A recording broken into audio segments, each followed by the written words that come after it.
Okay, so hi everybody, welcome back to the sixth installment of our VMACS Junior Seminar Series.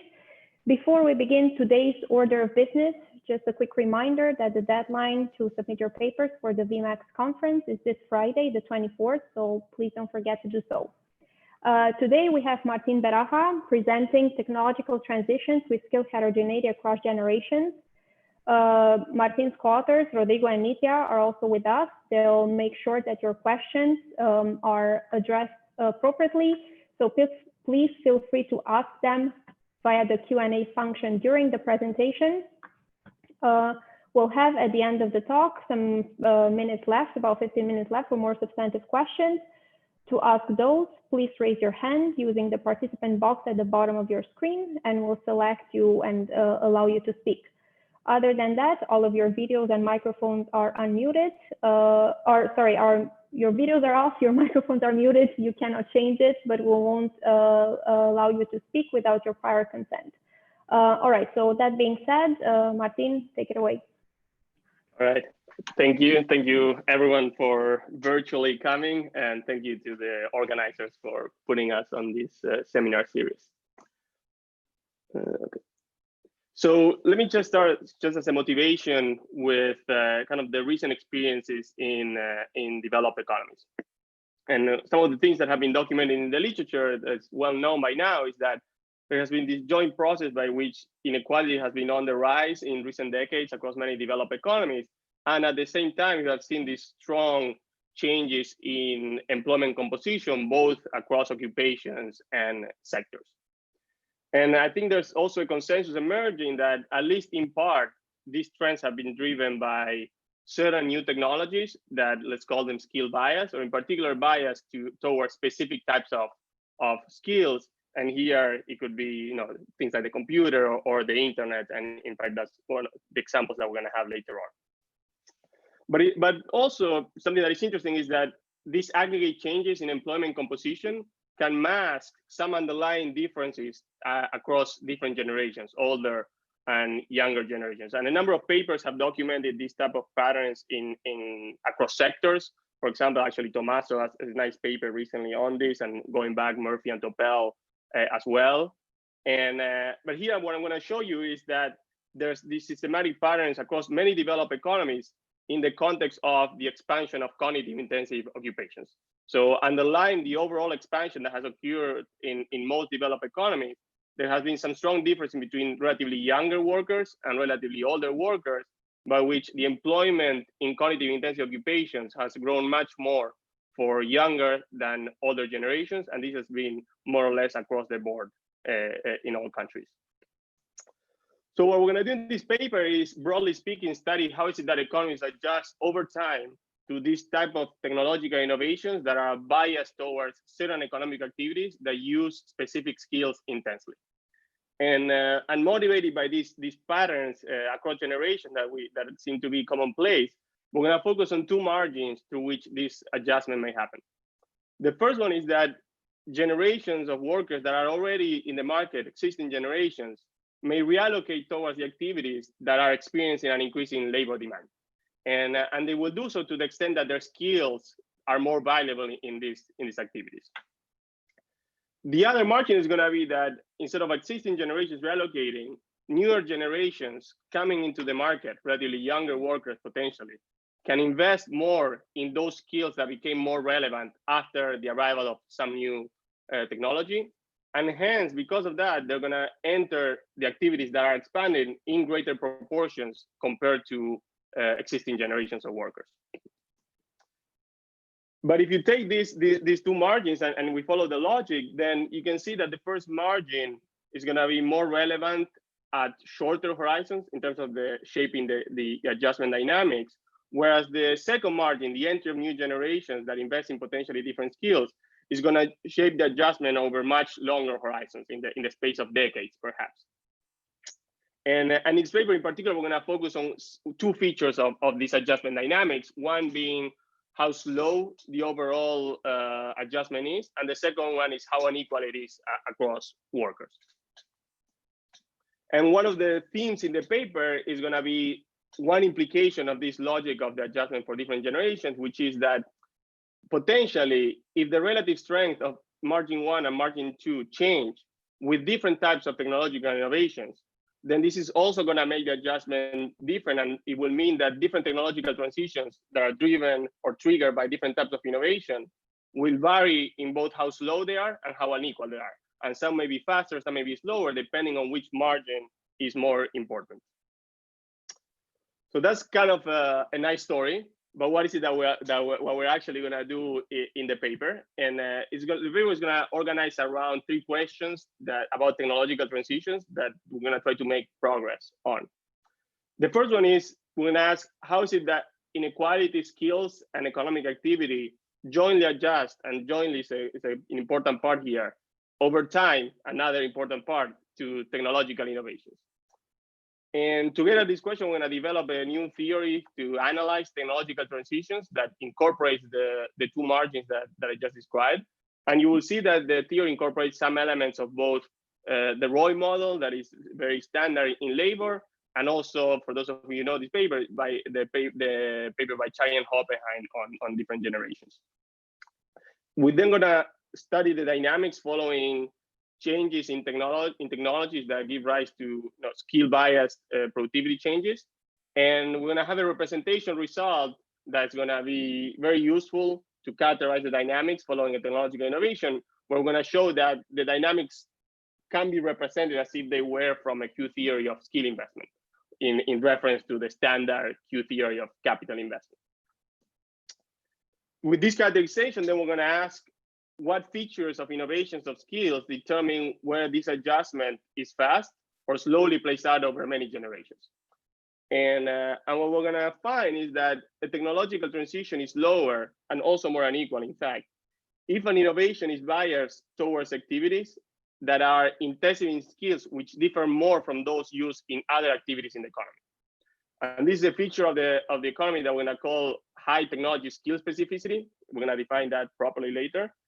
And the reason why the adjustment is lower is because it's going to happen mostly through changes in skills across generations, as opposed to the reallocation of workers within existing generations. And then finally, we're going to ask which types of evidence would point to an unequal and slow adjustment, even when we can only observe this evidence or over short horizons. And here we're going to try to connect some of the determinants in the theory to the type of patterns that I showed you in figure 1 within and across generation changes in employment. And then we're going to conclude with one application to how Germany adjusted, to cognitive bias innovations. In particular, we're going to focus on the internet as one example. Okay, so that's the plan. So I'm going to start with the theory, and I'm going to spend some time here. We'll have to pay some costs up front, and after that, there's going to be essentially all payoff and results. So we're going to set it up in continuous time. There's going to be overlapping generations of workers that are born at rate delta and then exit the market at die at rate delta as well, and in the sense they are perpetually young. There's going to be a final good that is consumed, and in order to produce it, you're going to use 2 intermediate goods, which each use a different technology in production. And just to fix ideas, we're gonna call one the high-tech good and the other one the low-tech good, H and L. They're gonna be combined in this CS fashion to produce the final good, as in Katz and Murphy, where theta is the elasticity of substitution. And A here is gonna be an important parameter gonna be shifting in order to change the relative productivity of the 2 technologies. And that's what an innovation to A is what we're gonna call a skill bias innovation in this economy. And then firms are competitive and the economy is close. But then, as opposed to the standard Katz-Murphy model, we're going to allow workers to be also heterogeneous within each of these sectors or technologies, and we're going to allow them to be heterogeneous over a continuum of skill types I in 0 and 1.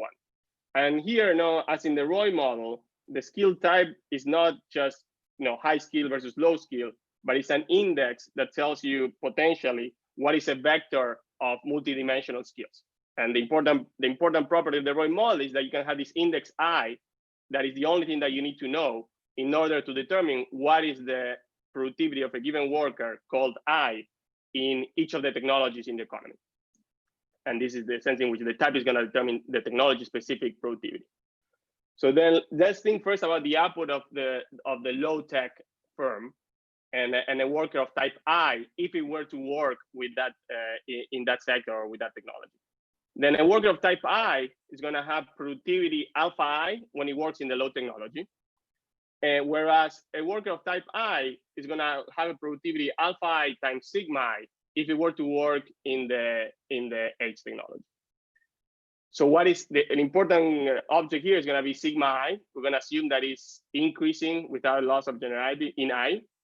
And what that means is that the skill vector of the workers that I call high I types are going to be more complementary to the H technology than to the L technology. So in that sense, sigma is going to be governing the scale of comparative advantage in this economy, whereas alpha governs absolute advantage. Okay, and one important object that we're going to define that we're going to come back to is this notion of technology skill specificity. And let me define it now so we'll have it. And so the definition is this eta parameter, or the inverse of it, in fact, which is the slope or the elasticity of this sigma function. And what this is trying to capture is essentially how different are the productivities of a given worker when it reallocates from one technology to the other. So for example, when the scale of competitive advantage is steeper, we're gonna say that technology skill specificity is higher. And the reason is because, for instance, the productivity of skills associated with a higher type decreases more when deployed to the L technology instead of the H technology. So intuitively, it's as if the skills are less transferable across technologies when there's high technology skill specificity. Okay, so that's kind of how the production works. Then in terms of what the workers do and how they're gonna allocate themselves to each of the technologies, we're gonna assume that the firms offer competitive wage schedules where they pay each worker their marginal product, and where the marginal product is their individual specific productivity, let's say sigma I, alpha I, times the relative output price of any of the technologies, which we're gonna call omega. And here omega, note that it also has interpretation of being the relative wage of one unit of effective labor, or if you want, this being also called the relative skill price. We're gonna assume then that workers have low utility over consumption, and they're gonna be able to sort themselves at any point in time to any of the two technologies.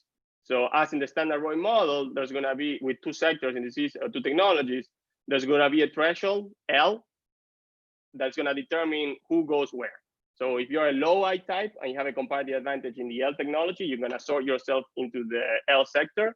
If you are a high I type, you're gonna sort yourself into the H sector, and there's one person that is indifferent who's in the middle. And here we can already start seeing how is it that technology skill specificity is gonna affect the dynamics of the adjustment. So for example, here you can see that if there are changes in relative wages omega, then to the extent that sigma is more or less steep, then this is gonna cause the threshold to change more or less for any given change in the relative wage. And hence the reallocation is for any given change in the relative wage is gonna be governed by sigma in part. Okay, so far there's not much new, to be honest. That was the standard ROI model. This is the new part. We're gonna now endogenize the skill distribution in the ROI model, essentially. So how we're gonna do that?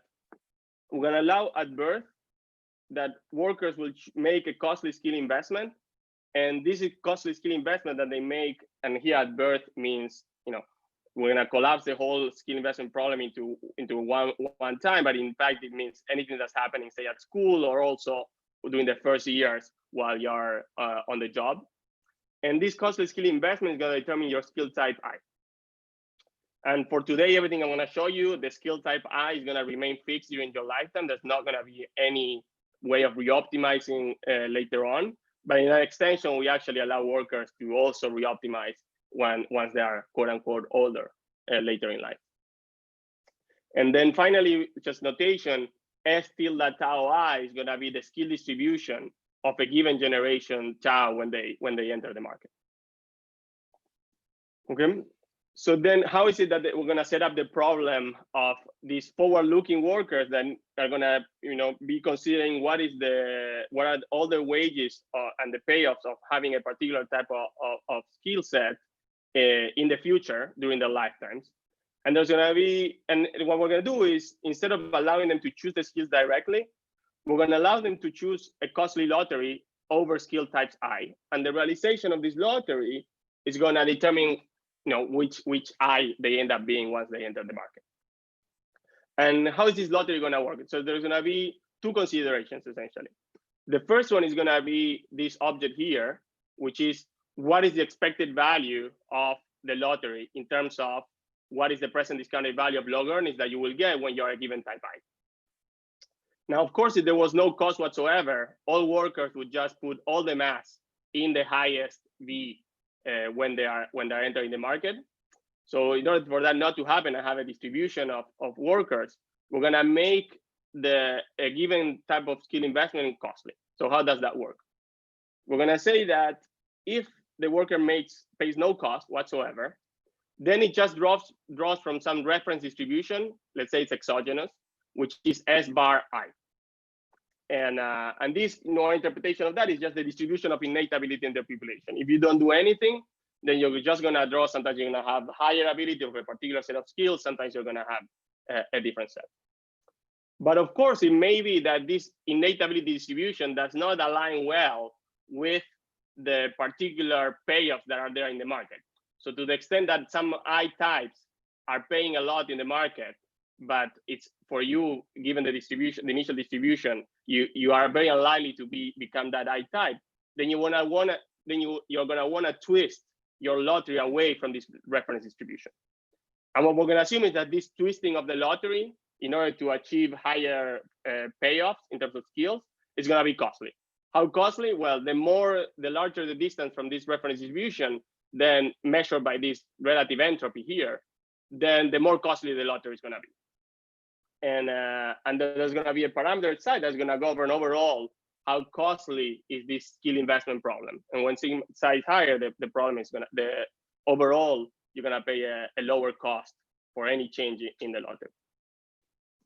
Now, why did we do this? And also, how is it that the optimal skill lottery looks like? Well, in fact, what you get out of this problem is something that should be very familiar to anyone that has worked with discrete choice models like McFadden or some of the ones used in IO, in micro, and in trade, which is the optimal skill lottery and the distribution in the population is a logic function over the continuum. And it says that there's going to be more mass of workers in a given generation if, for instance, the value of those skills are higher in the market. And how responsive this lottery will be to changes in the payoffs of different skills is going to depend crucially on this side parameter.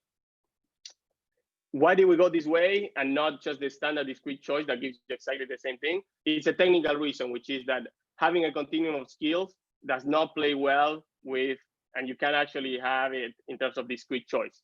And we wanted to have a continuum of skills because that's going to allow us to characterize very sharply the transition dynamics. You'll see that in a second. Let me skip this for now. Okay, so then that's the skill investment problem. Then in order to close the model, we need to think about how is it that the overall skill distribution is changing. And there's going to be two parts to it. So the dynamics are going to follow of this skill distribution are going to follow a Kolmogorov forward equation where any point in distribution is going to lose mass at rate delta. These are all the people that are dying. And it's going to gain mass at rate delta. Sorry. Yeah. I think, can I interrupt you? There's a question. Yes. So Tommaso has a question. He wants you to have an example to provide some interpretation. So for instance, he gives an example of, can we think of people choosing college that is a bundle of skills? So I think he wants an example of like this. Yeah. That would be one interpretation, although that's a kind of a very binary example in the sense that you will have more high college, more skills versus less skills, where here it's more about not only about vertical differentiation, which is college versus non-college, and college is more skills, but also horizontal differentiation. So even within college, people going to college, some are going to end up with a lot of cognitive skills, some are going to end up with less of these cognitive skills, and that has to do with to the extent that they're paying a different cost and putting more or less effort, let's say. But it could also have to do with just randomness, and this specification captures both. And another interpretation here has, again, going back to the discrete choice analogy, it has to do with, and if you look at this one, it may be that people have different costs innately for obtaining different types of skills, say more cognitive, less cognitive, more manual, less manual. And then the distribution of those costs are governed by this parameter psi, for instance, in this alternative interpretation, and gives rise to that. It gives rise to that. But if there are more questions, I can come back to it. There are two very related questions, okay, which I can give you at once and you can answer them all together. So the two questions are, is the reference skill distribution S bar tau constant over time?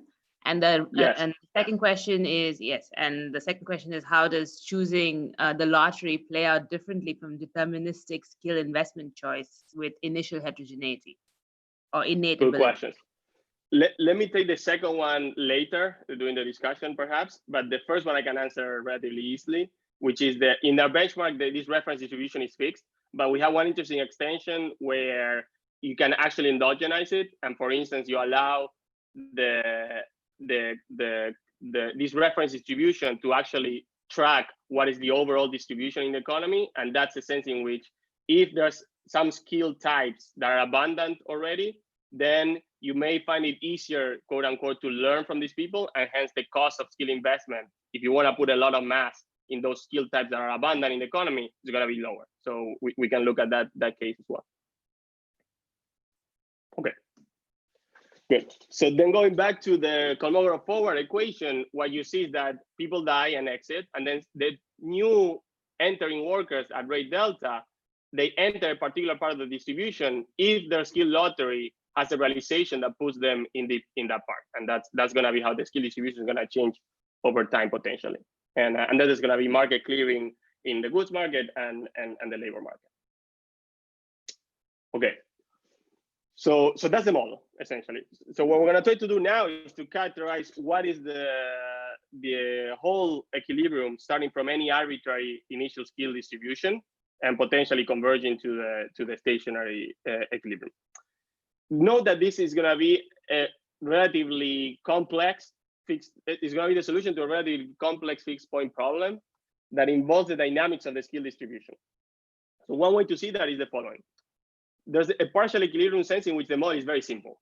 So imagine I just gave you a sequence of relative wages omega from 0 to infinity, the whole path. Then this is already going to determine from, say, this equation, what is the payoff of each type of skills. It's going to determine what are the lotteries and where which type of skills people want to invest in. It's going to determine the dynamics of the skill distribution and the assignment of workers to each of the two technologies. And then these two are going to determine what are the supplies of each type of good. And that would be it in a partial equilibrium sense. In general equilibrium, though, it better be that the supply of each good is equal to the demand of those goods coming from the representative household. So then it better be that in an equilibrium, this sequence that I guess is consistent with supply equal demand. If not, then that's not an equilibrium. So finding that fixed point is complicated, and you need to do it numerically. Typically, we're going to do that at the end of the paper. But actually, it turns out that we can get a lot of insights if we just log linearize the equilibrium around the stationary equilibrium. And we're going to do that. And when you do that, there's going to be one object, which we're going to call log of Q, which is going to be the present discounted value of log relative wages. And it's going to be a very important object for us. It's going to be first a measure of lifetime inequality, because omega is the relative wage between the two technologies. And then this is just the present discounted value of it. So it's going to be the lifetime inequality of a given worker. That the given worker experiences, sorry.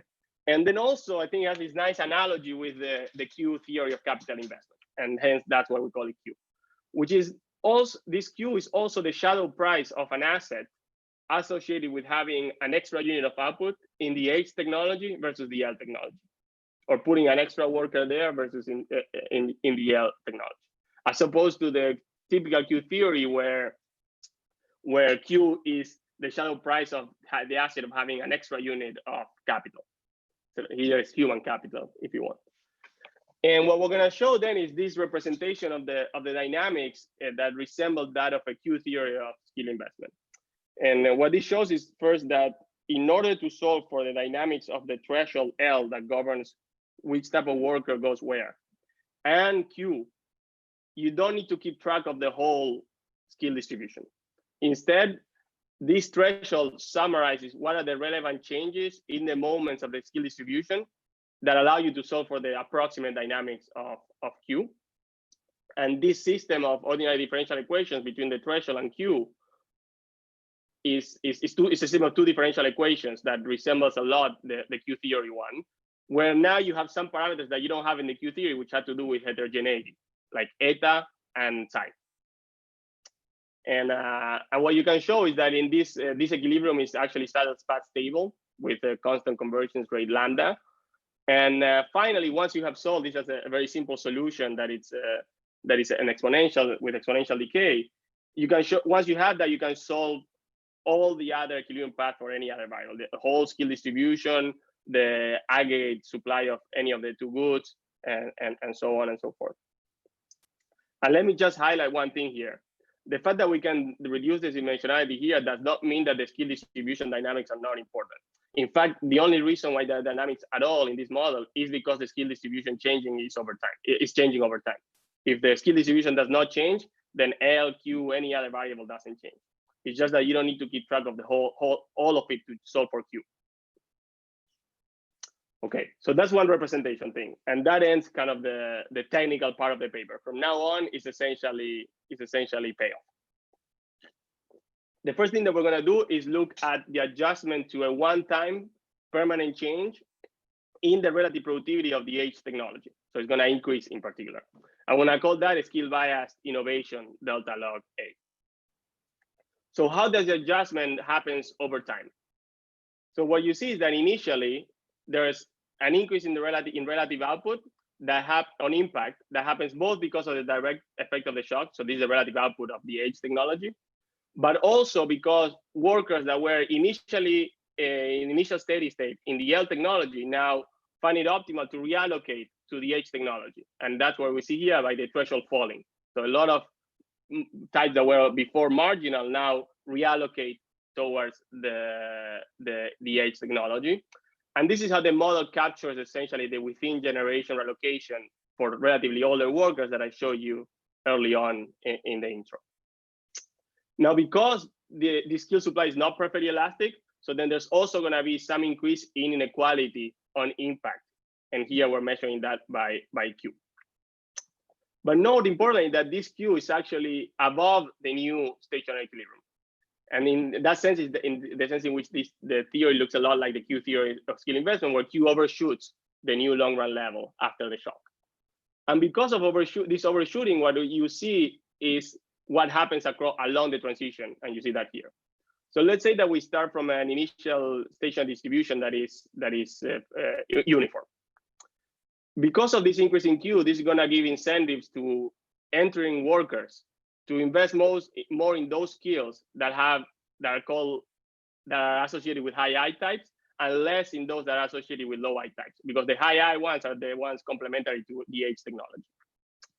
And that's what we see here, where the lottery twists away from this new uniform distribution. What is it that happens over time? As new generations enter the market and replace the older generations that die, then the whole skill distribution is going to start shifting away from the uniform in this example and putting more mass in high types, less in low I types. And because of this change in the supply along the transition, then what happens is that relative output increases further, and inequality declines along the transition. And so here, the short run and the long run adjustment of this economy are potentially very different, where the short run adjustment is essentially driven by the allocation of workers within a generation, whereas the adjustment at longer horizons is entirely driven by changes in the skill distribution across generation, which are the two margins that I highlighted at the beginning. Okay, so that's how the adjustment happens in terms of the input response functions. There's one particular thing that we care about to characterize it, which is how low is the adjustment. And to conceptualize this object, we're going to ask the following question: if you, from the point of view of a worker that is alive before the shock, how different would the adjustment they expect to see in their lifetime is compared to the long run adjustment. And when I say that the adjustment is lower, whenever an initial generation expects to miss more of the overall long run adjustment.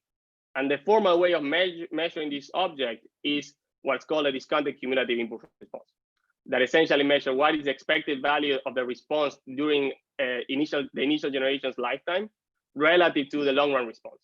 And in Tulip, what this is saying is that imagine that the adjustment just happens instantaneously, for instance, then an initial generation would see most of the overall long run adjustment, which is equal to the short run adjustment. But if the long run and the short run are potentially very different, then initial generations will die before they see most of the adjustment that happens at longer horizons. And then hence we're gonna call those slower transitions. Okay, so that's one object that we're gonna care about. So the next thing that we're gonna do is think about how transitions change when we change the degree of technology skill specificity in the economy.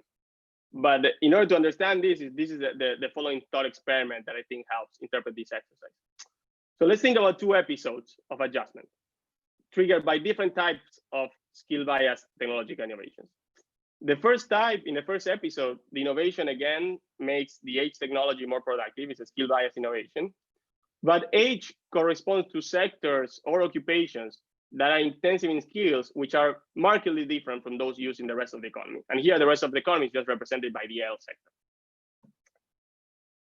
We're gonna call this one a high technology skill specificity economy because workers' skills have very different productivities in the two technologies. Now, we're gonna compare that to another episode where again, the same technological, the technological innovation again increases the productivity of the age sector by the age technology by the same amount. But now age is not going to correspond to a different set of occupations or sectors. They're going to be sectors that are intensive in skills that are instead rather similar to those used in the rest of the economy, again, L. And this is going to be a low technology skill specificity economy. And one example that we're going to have for a high technology skill specificity economy is one where the innovations are more cognitive bias and they affect cognitive skills. And it turns out that those are going to be markedly different from those used in non-cognitive occupations intensely. So how is it that the adjustment changes when we have an economy with higher versus lower specificity? The first thing that we see is that the reallocation in the short run is much smaller, so it's muted. So this is the blue compared to the black, blue being higher specificity economy. And the reason for that is, again, because the workers find it harder to reallocate in the short run. Existing generation of workers find it harder to reallocate because their skills are rather different in the two technologies. Because of that, then the supply elasticity of skills in the short run is going to be smaller, and hence relative output is going to increase by less, but inequality is going to increase by more. So it's kind of like, the supply increases less, and hence there's more of an effect on prices. Now, what is interesting though, is that because of this larger increase in inequality in the short run, then the new entering generations actually have more incentives to invest in those skills that are now paying more according to log Q in the high specificity economy. So what you see is that in the high specificity economy, there's actually larger changes in the skill distribution driven by the entering generation twisting the lotteries even more. And because of that, it turns out that you can show that the discounted cumulative input response, or simply the cumulative input response as well, which is here simply the area under this input response function, is actually larger in a high specificity economy. And that's what we're gonna say, that when specificity is higher, the overall adjustment is lower. And the reason for that is that both the within generational location is muted. This causes a larger increase in inequality, which then triggers larger changes across generations in the skill distribution, which are relatively slow to come about. Okay. And note one thing here, that the reason why this happens has nothing to do with workers entering slowly or new generation entering slowly or not. It would be possible that all generations enter slowly, but still, if they're choosing to invest in the same skills and have the same skill distribution, then the adjustment could still be instantaneous and relatively fast. So it has to do with the fact that newer generations keep investing in different types of skill compared to older generations. And those changes are relatively large. Okay. So that's one of the comparative studies that we do. Then we look at other stuff in the paper that maybe I'll discuss later. And in particular, what happens when we lower the cost of skill investment for younger workers? What happens when you let workers retrain, older workers retrain? What happens when you have this learning from others possibility and in terms of the original baseline distributions and so on? I can talk about some of these extensions later if people are interested. But I want to get to the empirics. So those are the theory, and I show you before. We just discovered is that potentially, if technology skill specificity and the cost of skill investment too are very different across economies or across episodes, then economies will adjust very different to technological innovations that are skill biased. But how could we know whether some adjustments are going to be slower, more unequal, or not because of these features? So what we're going to suggest is that looking at the relative employment changes for different generations and at different horizons is going to be useful. And these are the type of responses that I show you early on in the first figure. And in particular, we're going to compute what is the relative employment of older people, meaning all the initial generations already in the market when the shock happens, and the initial young generation that enters the market just at the time where the innovation happens that has potentially different skill distribution. And what we're going to compute there is two objects. One, we're going to call it the within generation change, which is simply what is the change in the relative employment of these initial old generations. And then we're going to compute an object, which is the cross generation change, which is the difference between the changes in the young and old, the difference in the relative employment of the young and old generations following the shock. And what we can show is the following. The first one follows directly from the IRF that I showed you before. In an economy where technology skill specificity is higher, there's going to be a smaller reallocation of workers, so the within component is going to be lower, but there are going to be larger differences in relative employment between young and old generations because the young are going to respond more to these changes in inequality. On the other hand, if you increase the cost of skill investment for young workers, this has no effect whatsoever in the responses of older workers, but it's going to decrease the difference between young and old generations. In the limit, there may be no difference whatsoever if the cost is very high, for instance. And so this is somewhat of a measurement point or an identification point that is just the opposite of a comparative static result. I'm going to use this next to think about how Germany adjusted to cognitive bias innovations. So as an introduction, let me just say there's been a lot of interest and good work on showing how the effects on the labor market of recent cognitive skill intensive technologies like computers or the internet, that these are technologies that require or work well with problem solving and creativity. And to this literature, we're going to offer two related pieces of evidence. The first one is just going to look at occupation level changes in the aggregate in Germany, but cutting that for different generations. And the second one is going to use actually one example of a cognitive intensive technology, which is broadband internet, where we can have some quasi-random variation in the timing of adoption across different German regions. And this is going to allow us to test some of the implications of the model in terms of having higher or lower technology specificity or cost of skill investment, as well as perform some counterfactual analysis. That I'm going to end with that. So the first thing that we find is the following. If you just look at in the continuum of cognitive intensive occupations, and you consider the employment growth overall between 1995 and 2014 in Germany, this has been expanding in relative terms. So this is just echoing the point that I made at the beginning. But again, what we find here, even when we cut out occupations in a much finer way on a continuum of cognitive intensity, we still see that, and we control for a number of other stuff, we still see that younger generations' employment expanded much more in these occupations compared to older generations.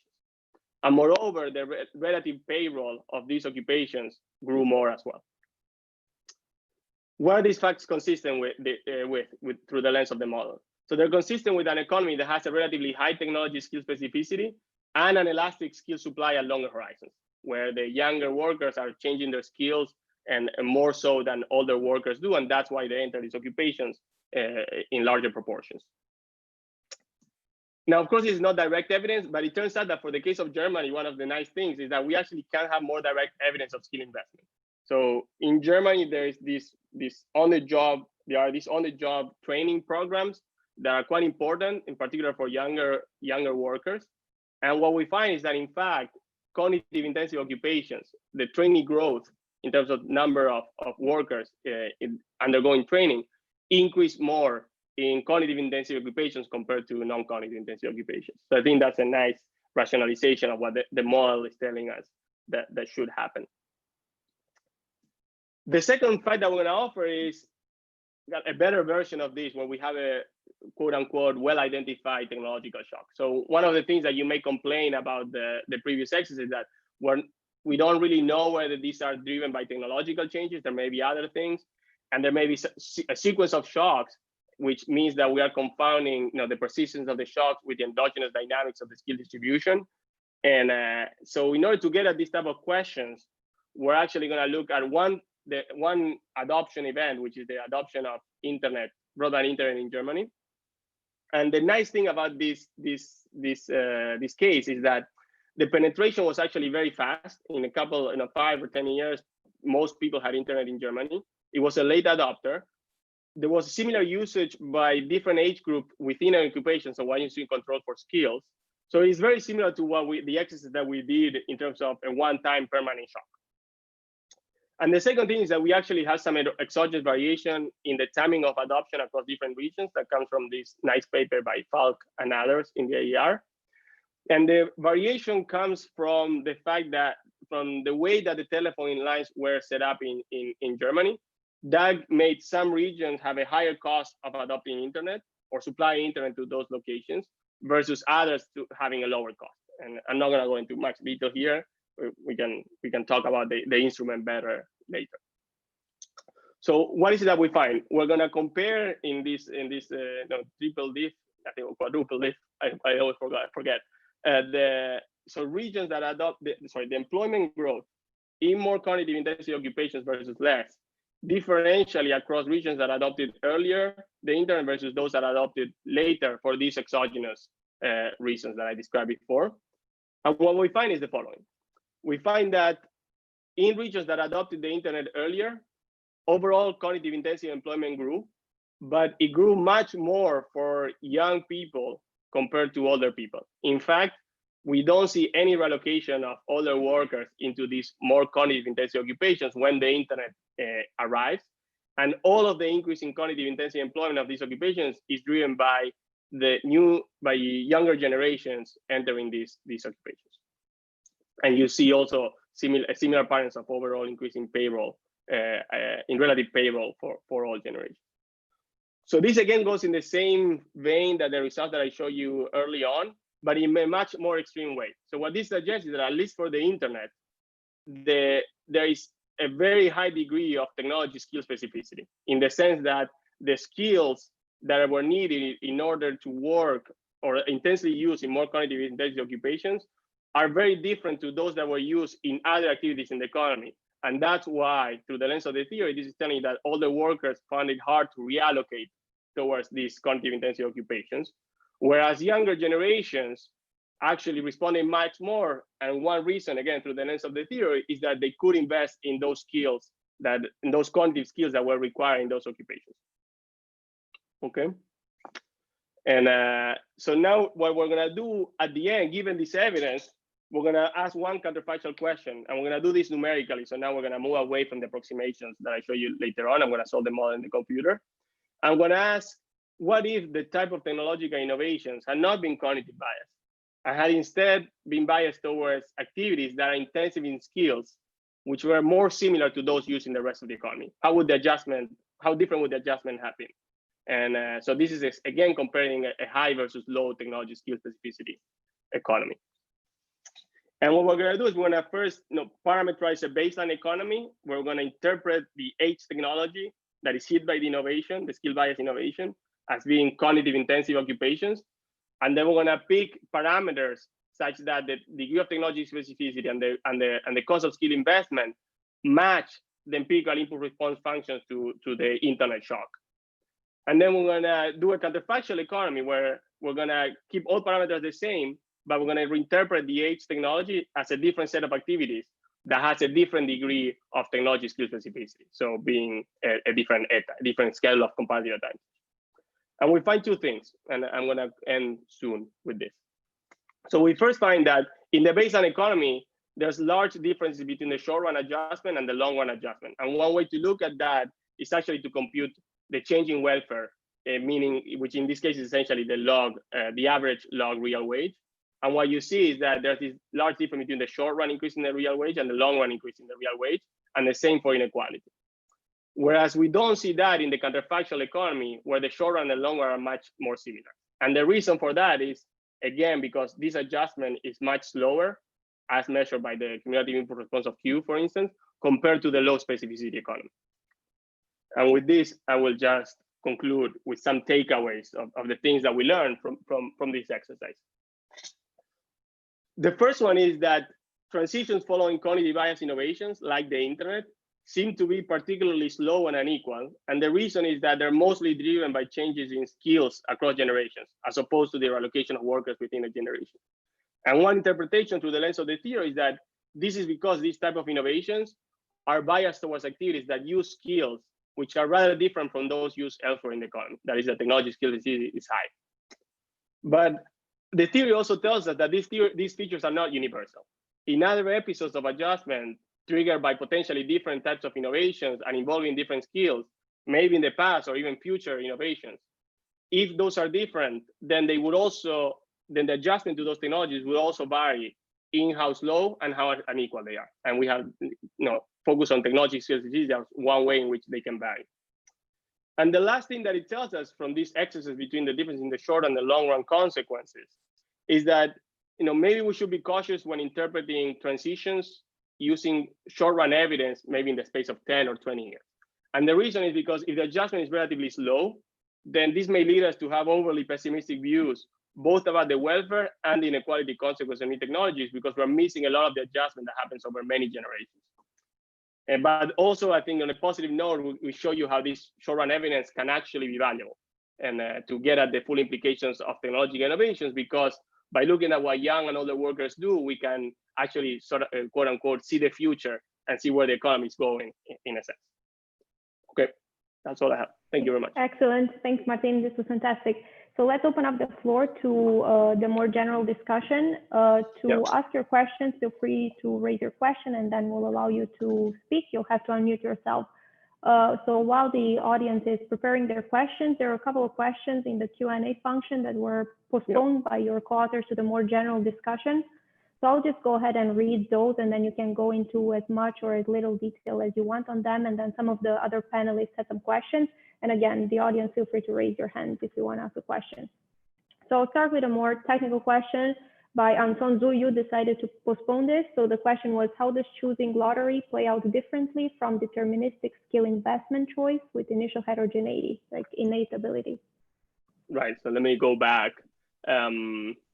I think, so first of all, empirically, these two, with the data that we have, in fact, they're indistinguishable in the sense whether it's ex ante heterogeneity that gives rise to differences in skills exposed, or whether everyone is the same within a narrow group, and then there's just difference in the returns for a given skill investment that are uncertain.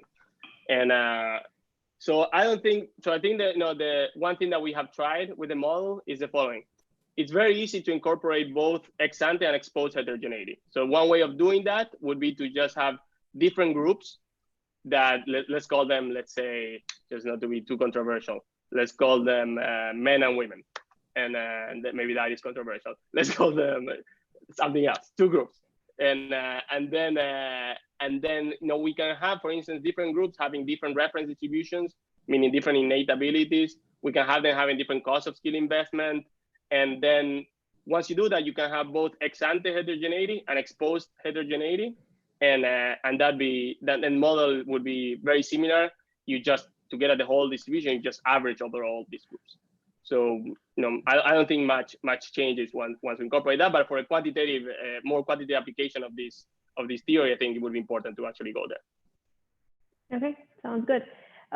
There is a question in the Q&A function that seems to be a little off topic relative to the paper. So let me just postpone that for a little bit and then go to Tommaso's question that seems more directly related to what you've done. And Tommaso, do you want to ask it out loud? I can probably ask it, yeah.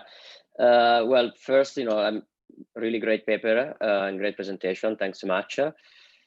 So I guess like something which was missing from the theory is any type of mobility frictions to reallocate across occupations, tasks, whatever you want to call it. And so I wonder first whether you can actually, it seems that maybe in one of the extension, if you allow for retraining, that seems very similar to mobility friction. And then second, so first whether you can allow for it, because I think that a lot of the implications that you have will be similar if just there is mobility friction is on the entry margin, that is where people are going to choose their occupation.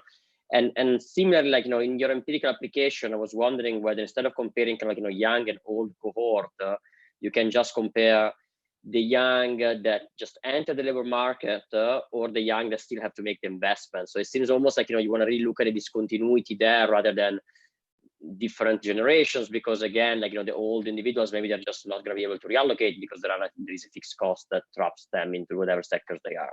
Yeah, definitely. Two excellent questions that we have actually thought about quite a bit. So I think I have some good answers there.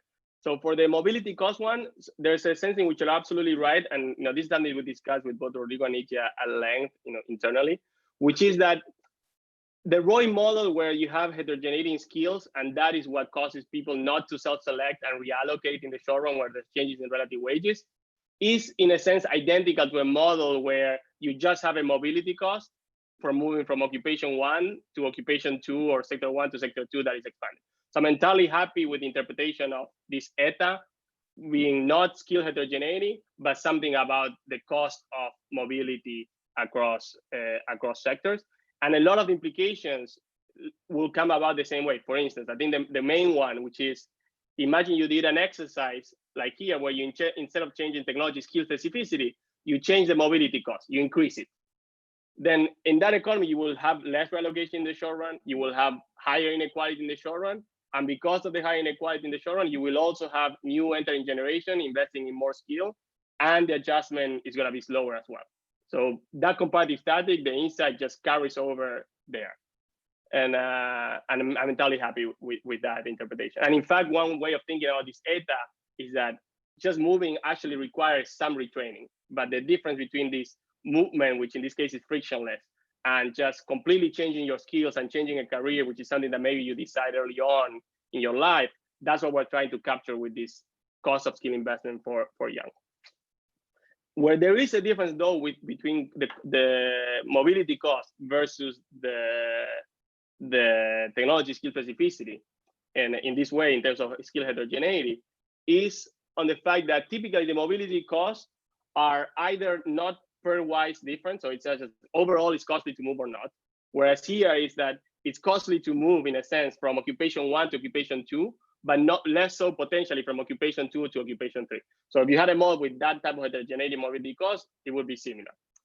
The thing is though that, in fact, one difference is though that when you move and you have a mobility cost, you actually in a sense lose your skills that you had before, because if you had to move back to the old occupation, then you would have to pay the mobility cost again. Whereas here, that's not the case. You just have an underlying skills that are just there. And if you have to move back to the old occupation, then you don't have to pay the mobility cost again. And it's relatively simple. So, I think those are some of the differences. And but I think in terms of most of the insights in the paper, the two specifications could be very similar. In terms of the second question, which is, No, go ahead. The second question was about looking at younger people, so relatively very young people, just when they enter the labor market, and we did that too. So in fact, so there's here we run into some data limitations though, but we did that in two ways. So when you look at the aggregates, here they were relative. These are people below 35, I think, in our baseline. That's a young person. We also look at people below 30, and I think we went on to below 28 or 25 or something like that, at which point the samples start to get very thin too. And but when we do that, in fact, the coefficients actually become somewhat larger. So they go in the direction that you would expect. When for the trainees, in fact, these are relatively young people. And so again, that's another piece of evidence. For the case of the internet, we again try to do different cutoffs. It turns out that when you go to below 25 in a particular location that was exposed more to the internet, the samples get very thin, and the point estimates are similar by the standard errors blow up. So that's a trade-off.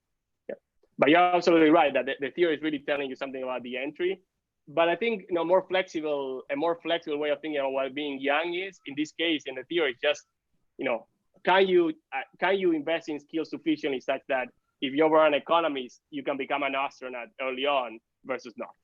Something as opposed to if you're an economist, you can maybe go to Wall Street, which would be more like the reallocation that happens within a generation. Yeah.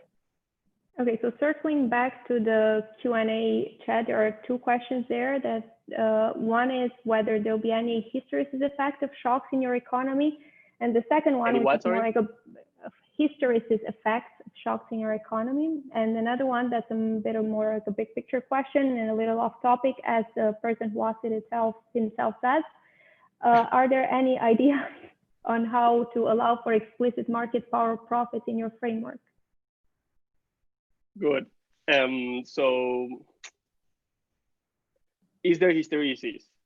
Not really. I mean, the hysteresis in the sense, we're studying permanent shocks, right?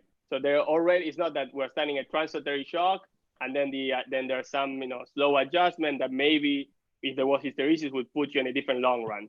That's not what we're doing. This is a permanent shock, and then in fact what we show is that you always converge to, from any initial distribution, you always converge to a unique steady state. So in that sense, there is no hysteresis.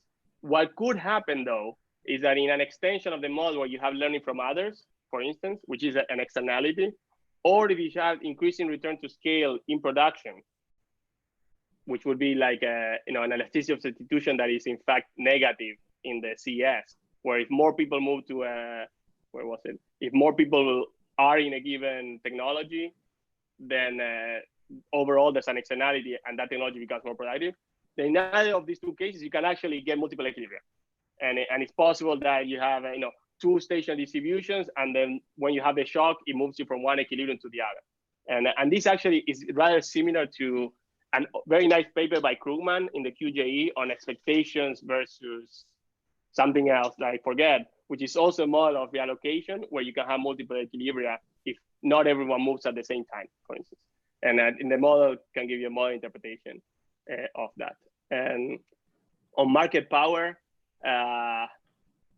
yeah, so this is a competitive model. There's no such thing. And I think empirical is going to be hard also to tease out, whether we are seeing differences in wages because of market power or monopsony power, or it's just skill heterogeneity. There's a literature in labor trying to do that. I think it's fascinating to think about that. I don't have much to say other than the same. And a related question would be something about like search, whether there are search frictions that may cause some market power in the short run. In the labor market, yeah. When we're thinking about the short run, we're thinking about the periods of time that are about 5 to 10 years, and then whatever happens after, which is, let's say, when younger generations kick in, and those happen over many decades, then where in the short over 10 years, we think that search frictions and monopoly power, monopsony power are important or not. So it's a question. I don't have the answer, but that would be what we need to, if you think they are, then the model is missing something. If they're not, then no. Yeah. Okay, so I'll just use our last minute to give the floor to Joseba, who had a good question to ask. So go ahead.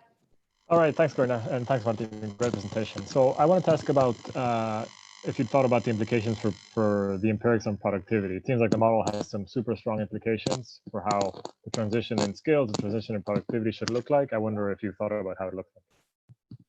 Most definitely, yeah. In fact, so one of the history of the paper. So the history of the paper early on, the very early version was in fact about trying to think about why is it that we've seen large inequality increases at the same time that productivity hasn't really increased much.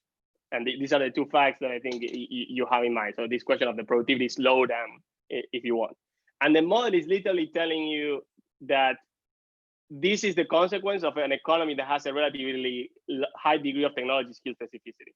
Because, and I'm not taking the model very literally now, but imagine that the only thing that happened in the economy is literally that computers or the internet arrived. And that's what's driving everything that we've seen in unconditional in the time series of the US, let's say.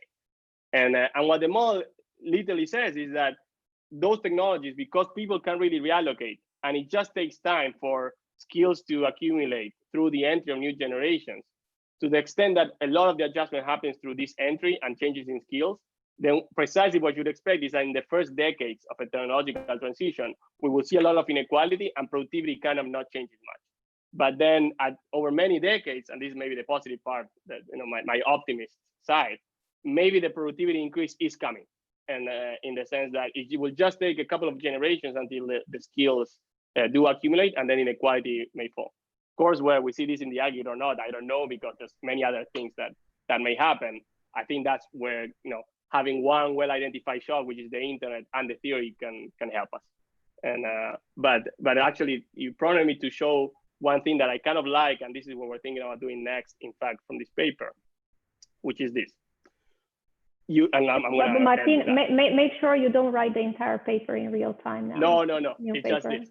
So you may wonder whether actually all transitions look the same or not in terms of the patterns across generations. So I show you these very stark patterns between young and old generations in recent decades. In Germany, has been documented in other places in the US, in Korea. Tommaso has a great paper on this on many developing countries showing similar things. But we actually were interested. The model says that we should not always observe these large differences across generations. That depends on the type of technological innovation that arrived and was driving the transition. And in fact, when we go back and look at the US and Germany, say between the 1960 and 1990, and we look at all the occupations, and the occupations that expanded the most in terms of young people entering there, we see much smaller differences between young and old generations compared to what we've seen recently. And another way of saying that is that these occupations actually, cognitive intensive occupations actually got much younger recently, whereas the occupations that were expanding in the past actually did not get younger at all. In fact, they were, if anything, older. And it turns out that when you look at what occupations those are, they are low-skill services and retail, which you would think have skills that are more similar to those that are used elsewhere in the economy. And so I think that's kind of a nice thing it'd be very nice to actually go back in time for us and look at different technologies and think about how they generate different patterns across, within and between generations. Okay, sounds good. This was great. So thanks, Martin and Nitya and Rodrigo, for a great presentation, great discussion afterwards. Thanks to everybody for tuning in, and we hope to see you all next Thursday. Bye. Thank you, everyone.